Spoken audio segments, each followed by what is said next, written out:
Bienvenidos. En esta cápsula hablaremos sobre electroforesis y los objetivos de la cápsula son explicar los fundamentos de la técnica, listar los componentes necesarios y su función durante la realización de una electroforesis y comprender el proceso de evaluación de resultados durante los análisis realizados con material genético. La electroforesis es un medio de separación de moléculas cargadas de alto poder resolutivo. Consiste en la migración de moléculas cargadas a través de un campo eléctrico. Esta es una cámara de electroforesis. Para poder entender el principio de la técnica es necesario conocer cada uno de sus componentes. La cámara tiene un ánodo que posee una carga positiva y por lo tanto atraerá a todos los aniones. Todo lo que se esté desplazando en la cámara durante la electroforesis que tenga una carga negativa migrará hacia allí. La cámara también posee un cátodo que tiene una carga negativa y atrae cationes. Todo lo que tenga carga positiva migrará hacia ese extremo de la cámara. Para que tanto el cátodo como el ánodo puedan generar sus respectivas cargas, es necesario contar con un generador de voltaje. El generador de voltaje preferiblemente debe estar conectado a un regulador de voltaje, que evite variaciones en el flujo de energía. El voltaje a programar depende de ciertos factores que se comentarán más adelante. La cámara, aparte de los voltajes, debe de estar bañada en un buffer. Generalmente se utiliza el TBE, que es el tris-borato EDTA. También puede utilizarse el TAE, que es el tris-acetato EDTA. La función de este buffer es mantener el pH constante durante la corrida y a la vez sirve como electrolito que conduce la corriente a través del campo eléctrico. Por lo general, el TBE se utiliza para una óptima resolución de fragmentos pequeños, menores a 1 kilobase, y el TAE para fragmentos mayores a 20 kilobases. El TBE posee más fuerza iónica, mayor capacidad amortiguadora y puede reutilizarse un mayor número de veces que el TAE. Otro de los componentes de la corrida de electroforesis es el gel. El gel es un medio de soporte poroso que puede ser elaborado de agarosa o poliacrilamida. El más comúnmente empleado en electroforesis de ADN es la agarosa. La agarosa es un polisacárido natural que se extrae de algas y está formado por galactosas. En el laboratorio, la agarosa se trabaja en polvo, por lo tanto debe suspenderse en buffer TAE. El gel puede prepararse a distintas concentraciones entre 0.5 y 2%, esto según el tamaño de los ácidos nucleicos que se quieran separar. Mientras más concentrada esté la agarosa, el poder resolutivo de la misma aumenta, o sea, mientras más concentrado esté el gel, se podrán separar de mejor forma las moléculas de peso y carga muy similares. La agarosa es soluble en agua a temperaturas superiores a los 65 grados centígrados, por lo tanto es indispensable calentar la mezcla de TAE y agarosa, sin que ésta hierva, ya que la ebullición puede desnaturalizar el carbohidrato. Luego de calentada la solución, el aspecto de esta cambia de lechoso a transparente.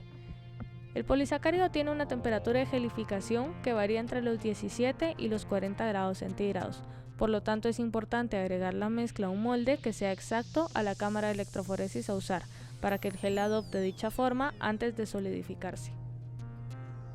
También es importante colocarle al molde los peines, ya que estos luego de que solidifique la agarosa dejan espacios en los cuales se introducirá la muestra al gel. Es importante que el peine no toque el fondo del gel, de lo contrario las muestras se dispersarán por el fondo. Cuando haya solidificado el gel se pueden retirar los peines y en dichos espacios se colocará la muestra. Cuando la agarosa se solidifica, forma una red porosa, que permitirá que las moléculas difundan a distintas velocidades según su forma y tamaño. Las moléculas más comprimidas tendrán velocidades de desplazamiento más grandes, al igual que las moléculas pequeñas. Por lo tanto, el gel sirve como soporte y tamiz para la corrida. Luego de preparado el gel, es momento de aplicar las muestras. Antes de colocarlas, es necesario mezclar la muestra con buffer de carga o loading buffer o loading dye, el cual posee glicerol. La función de este glicerol es darle mayor densidad a las muestras para que no floten y corran a través del gel. También posee 1 o 2 colorantes, los cuales tienen como objetivo indicar el frente de migración. Los colorantes más usados son el azul de bromocresol, que pesa 300 pares de bases, o el naranja G, que pesa 50 pares de bases aproximadamente. Pueden utilizarse otros colorantes como el rojo cresol, la tartacina, entre otros más. Para una determinación precisa del tamaño del fragmento se utilizan escaleras, que son marcadores de peso molecular.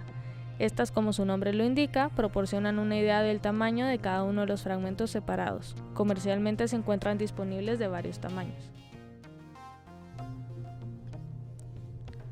Ahora es momento de agregar las muestras al gel. Como el ADN posee cargas negativas, las muestras se deben colocar del lado del cátodo, para que migren en dirección al ánodo. Al momento de agregarle el campo eléctrico, se le debe de agregar buffer TAE o TBE a la cámara electroforética, hasta por encima del gel, ya que como se mencionó con anterioridad, una de las funciones de este es proveer el medio para que la corriente eléctrica se extienda a lo largo de la cámara. Esta se debe programar entre 4 a 10 voltios por centímetro de distancia entre cátodo y ánodo en la caja.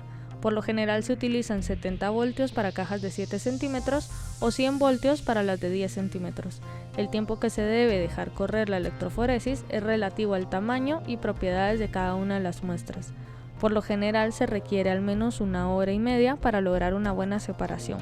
Se ha comprobado que cuando todas las moléculas poseen la misma carga, la velocidad de migración es inversamente proporcional al peso molecular, por lo que habrán desplazamientos en distintas posiciones. Luego de transcurrido el tiempo requerido, la separación de las muestras no es posible observarlas, únicamente se observan hasta este momento los indicadores de color antes mencionados. Por lo tanto, se requiere un revelador. Hace un par de años era muy frecuente la utilización de bromuro de tidio para el revelado. El bromuro de tidio es un agente intercalante del ADN. Como su nombre lo indica, tiene la capacidad de intercalarse entre las hebras de ADN y emitir fluorescencia, al exponerse a la luz ultravioleta. La resolución de este revelado es muy buena, tiene bajo costo y buena sensibilidad. Sin embargo, su uso ha disminuido debido a que no solo se intercala entre el ADN de las muestras, sino que también lo hace entre el ADN del operador. Por lo tanto, es un agente altamente mutagénico y cancerígeno. Como se mencionó, su uso en la actualidad ha disminuido por esta razón, y en su lugar ha aumentado el uso de otro tipo de reveladores, por ejemplo, el Cyber Green o el Cyber Gold o el Gel Red. El Gel Red es un agente intercalante también, pero no puede difundir a través de membranas, por lo tanto presenta menor mutagenicidad que el bromuro de tidio. Entre las desventajas de estos nuevos reveladores se encuentra una baja sensibilidad o una baja estabilidad de los reactivos. Luego de transcurrido el tiempo de revelado, como se mencionó, los colorantes emiten fluorescencia al exponerse a la luz ultravioleta. Por lo tanto, el gel se debe colocar en un transiluminador de luz UV en el cual se espera observar bandas fluorescentes en las posiciones en las que el ADN haya migrado. En este punto es necesario realizar una fotografía para la posterior interpretación y o publicación de los resultados. Y entonces, ¿para qué es útil realizar una electroforesis? Una electroforesis nos sirve como indicador de la pureza de una muestra. En ella podemos evaluar qué cantidad o qué componentes posee cada uno de los que se encuentran presentes en la muestra.